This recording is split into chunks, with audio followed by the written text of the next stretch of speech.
Let me show you how to make this one pot paprika, lemon and chicken orzo in just 30 minutes. Place 8 skinless and boneless chicken thighs into a bowl and drizzle over 10 milliliters of olive oil. Season with a pinch of salt and a good grind of black pepper and add in 8 grams of paprika.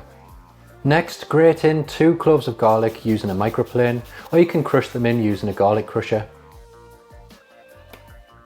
And with clean hands, mix everything together until the chicken is completely coated and looks something like this.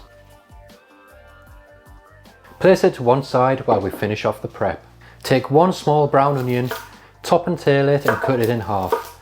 Peel off the skins and then finely dice it by making some horizontal cuts through the onion, leaving it attached at the root end, and then make some vertical cuts down to then cut across the cross section to make small dice.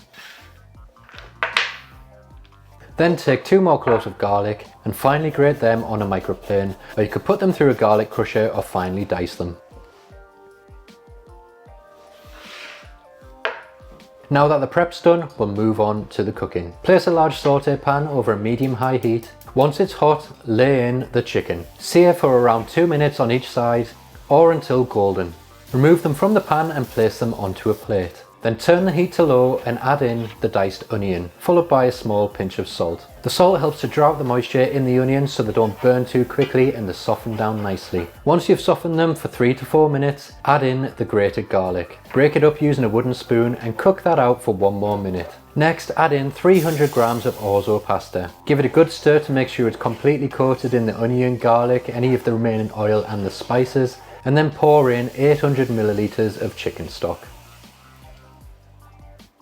Bring it up to a simmer and stir through 35 grams of grated parmesan and add in 240 grams of baby spinach. Place the lid on and leave it for 2 to 3 minutes to allow the spinach to steam and wilt down. Then remove the lid, give it a good stir and place the chicken back into the pan. And don't forget to pour over any of the resting juices because they are packed full of flavour. Next, squeeze over the juice of 1 lemon and then lightly stir everything together. Place the lid back on and cook for a further 8 minutes.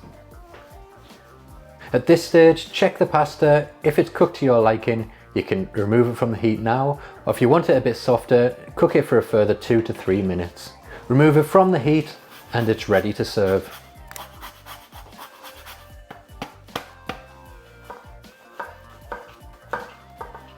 Garnish it with some lemon slices and an extra grating of Parmesan cheese if you like. Thanks for watching and I'll see you in the next video.